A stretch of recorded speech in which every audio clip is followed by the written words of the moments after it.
Hey guys, I hope you guys are all having a great day. Today I'll be talking about a very important topic, which is if you should script your presentation or not, and how you should go about kind of your format of your presentation. So a lot of people have asked me to see the script or kind of what I say during my presentations, and this is the script that I used at ICEF that really worked well. So here it is.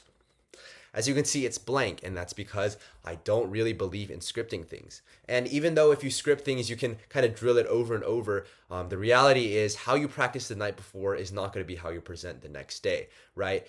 During judging, there's going to be a lot of stress, maybe nerves, right? So maybe you'll start stumbling over your words. Maybe the judge will ask some questions to break up your flow. And if that happens and you're going word to word, sentence to sentence, it's really easy to kind of get you in like a broken mindset and have the sentences be floating around in your head and you don't know what to say next because you're so bent on following a specific order of words, right? There's not really any flexibility in that.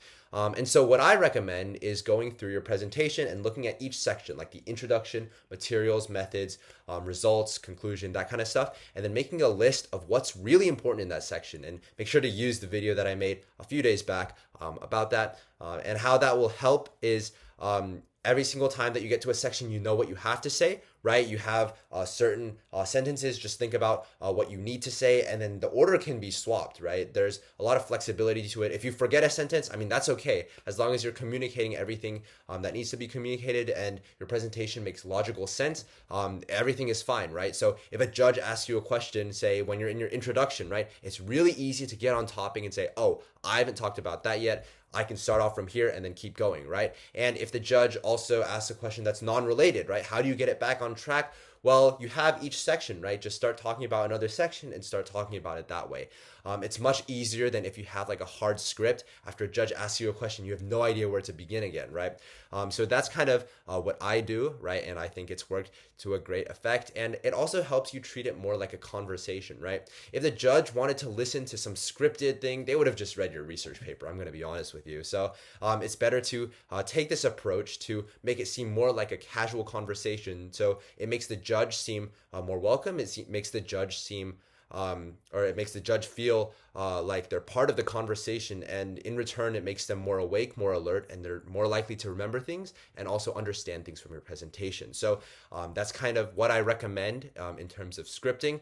Obviously in the beginning it is really scared to kind of go to a science fair without like a note card to rely on, right? But I mean, anytime you get stuck, I mean, it's okay to look at your board, look back at your board sometimes, but I wouldn't do that too often. But just have confidence in yourself, have confidence in your preparation. And if you forget something, I mean, you can also always look back and then look at something on your board and then, oh, it reminds me of this. I need to say this part, right? And then it gets you back on track. So those are my tips for how to kind of outline your presentation. In the coming videos, I'll be talking about kind of like more strategies to make a genuine conversation with your judge. So thank you very much. I hope you all have a great day. Hey everyone, thanks for tuning in. As always, I'll have links in the description below. If you want one-on-one tutoring, I have a Google form for that. Also, if you have any questions, you can shoot me an email. My email will also be in the description, or leave a comment and I'll see if I can get to it as soon as possible. Finally, if you learned something new or you wanted to support my work, there's a link down below that you can buy me a coffee or support my work. All of that is not mandatory, but I would really appreciate if you did that. So thank you very much, and I hope to see you guys soon.